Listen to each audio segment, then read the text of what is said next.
হাই friends, মোৰ পেজটোলৈ আপোনালোকক স্বাগতম জনাইছোঁ। লোকেল উৎপাত পেজটোলৈ দেখিছে ইয়াত ড্ৰেগন ফ্ৰুট, আৰু ড্ৰেগন ফ্ৰুটটো এতিয়া বৰ্তমান ফুলিছে। ড্ৰেগন ফ্ৰুটটো ফুলিছে আৰু সুন্দৰকৈ ফুলিছে, আৰু ইমান ধুনীয়াকৈ শাৰী শাৰীকৈ মানুহজনে মেহনত কৰি লগাইছে। চব খুব সুন্দৰ।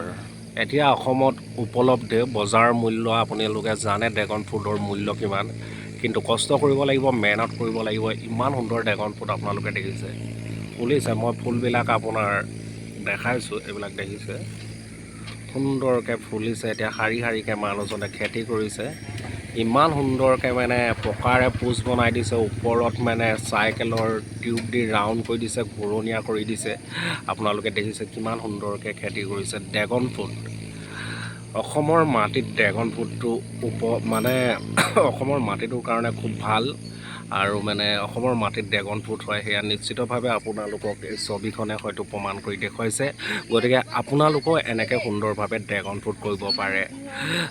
ইলেক্ট্ৰিক পোজ দি দিছে, যিহেতু ভাৰী হয়, মানে পকাৰে পোজ দিছে, যিহেতু ড্ৰেগন ফ্ৰুটটো গছবিলাক বহুত ভাৰী হয়, আৰু ইয়াক মানে এটা সুন্দৰকৈ মানে টিউব সোমোৱাই দিছে। দেখিছে সুন্দৰকৈ টিউবটো সোমোৱাই মানে বগাই যাবলৈ সুবিধা হয়, বা ই তললৈ পৰি নোযোৱাকৈ ভাৰী কাৰণে ইয়াক মানে ইয়াত টিউবটো দিয়া হৈছে। আপোনালোকে দেখিছে চাইকেলৰ মানে যিটো মানে চকা টায়াৰ দিয়া হৈছে। চ' ফ্ৰেণ্ডছ, ড্ৰেগন ফ্ৰুটটো অসমত উপলব্ধি, অসমৰ মাটিৰ কাৰণে আপোনালোকে দেখিছে। এয়া মাত্ৰ ফুলিছেহে, আৰু কেইদিনমানৰ পিছত মই আপোনালোকক ড্ৰেগন ফ্ৰুট লাগি থকা নতুন ভিডিঅ' এটা লৈ আহিম। মাত্ৰ আপোনালোকে চাই থাকিব চহা জীৱনৰ গাঁৱলীয়া মানুহৰ এই অপূৰ্ব ছবিবিলাক। আপোনালোকে প্লিজ পেজটোত লোকেল উৎপাদত আপোনালোকে লাইক কৰিব, কমেণ্ট কৰিব আৰু শ্বেয়াৰ কৰিব বুলি আশা ৰাখিলোঁ। লগতে ফ'ল' কৰি দিব বুলি মোৰ পেজটো আশা ৰাখি আজি ভিডিঅ'টো আপোনালোকৰ মাজৰ পৰা বিদায় লৈছোঁ আৰু সামৰণি মাৰিছোঁ। Bye bye, this is Jayanta Assam.